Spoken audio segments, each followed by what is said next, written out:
Israel says it's reviewing an ultimatum issued from America, which warns that military aid could be reduced unless the humanitarian situation in Gaza improves. And the letter grants Israel 30 days to improve the flow of humanitarian aid into Gaza. Joel, what's your response to accusations from the US that Israel isn't providing enough aid to Gaza? Well, I think that as Benjamin Netanyahu has pushed back on this, and other senior members of the security cabinet have pushed back as well, is that there is a significant amount of humanitarian aid going into Gaza, and there has been since day one. The bottleneck of the humanitarian aid in Gaza is a twofold massive problem between the distribution agencies that are under control of the United Nations, that there's a massive bottleneck once the aid gets into Gaza.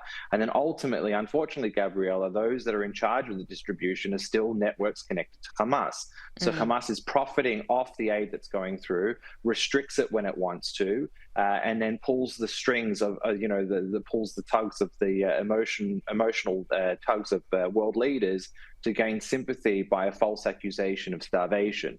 In this case, it seems as though that the United States administration is taking it seriously and asks for increased aid. I'll note that in the past 48 hours, over 50 massive semi-trailer trucks have entered into specifically into northern Gaza to increase that aid. So look, on the practical point of view, I'm confident that Israel will find ways and means of getting more aid to the people, but it's not necessarily a matter of no aid going into the enclave. There is a significant amount of aid in the Strip at the moment. It's the distribution of that aid, complicated by Hamas's insistence on, with its own violent and military means, to control those aid convoys, to maintain its control over the people and use it as a profiting scheme to continue to amass its coffers, to continue the influence and control that it has on the streets of Gaza. So I think you will see a practical increase of aid and aid channels, but it's not just on Israel's responsibility. The United Nations has a huge responsibility in the distribution of this aid, and nations like Australia should call out the bad behavior of terror organizations like Hamas that is ultimately the ones who are responsible for the lack of distribution of aid in the enclave. Hamas leader Sinwar hasn't been seen in around a year. What's happening there?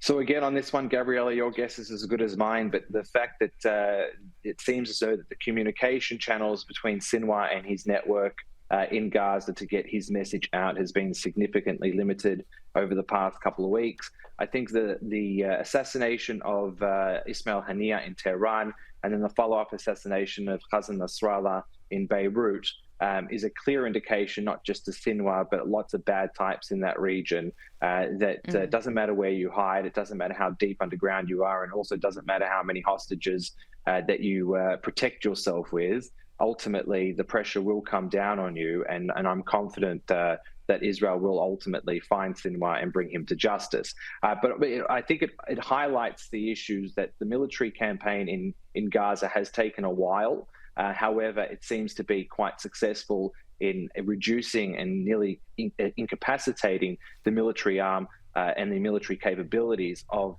Hamas. And I think that that's not only good things for the millions of people in Israel, but that's a good thing for the millions of people in Gaza, for the Palestinian people, and for the region as a whole. Finally, the US election is going to be held in less than 3 weeks now. What's your assessment of what this means for Israel?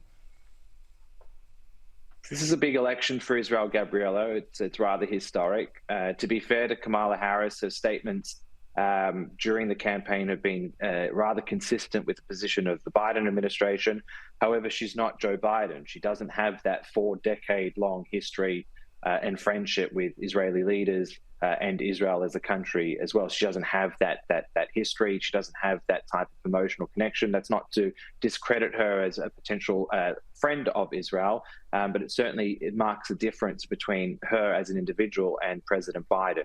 In terms of the potential President Trump victory, I think that many in Israel are uncomfortable with the dichotomy of knowing that a Trump presidency is most likely and most probably going to be beneficial to Israel in the long term, whilst also balancing that with the issues that plagued the presidency before. Israelis and Jews globally are acutely aware of what happens when there's a vacuum of leadership and what happens when there isn't strong leadership that's backing your ally. So in the context of the United States, and in the previous question that you asked about this 30-day ultimatum, I don't think that type of communication, language, or pressure would be exerted by a Republican administration like it has been by a Democrat administration. So let's just focus very importantly on what's happened in the past 3 to 4 weeks. Israel has essentially begun a transformation within the region that is essentially changing the map by going into southern Lebanon, by significantly weakening Hezbollah, which was thought to be very, very difficult before, fighting on multiple fronts. Now is the time that we can actually get a safe and prosperous Middle East that we've always been aiming for since the horrific events of September 11. So Israel in the past 4 weeks has made such significant military gains that you've got two very large terror organizations on the ropes, namely Hezbollah and Hamas. And also you've got the head of the snake, Iran, in a very precarious and weak position.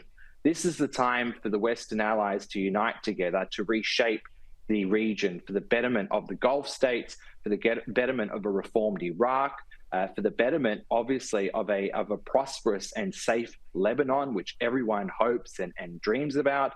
This is a real moment in history, and I feel as though that a Republican administration might have more success in a long-term stabilizing and prosperity effort in the region than what a Kamala Harris presidency will have. Joel Birney, Executive Manager of AJAC, thank you so much for joining us on Power Hour. Thanks, Gabriella.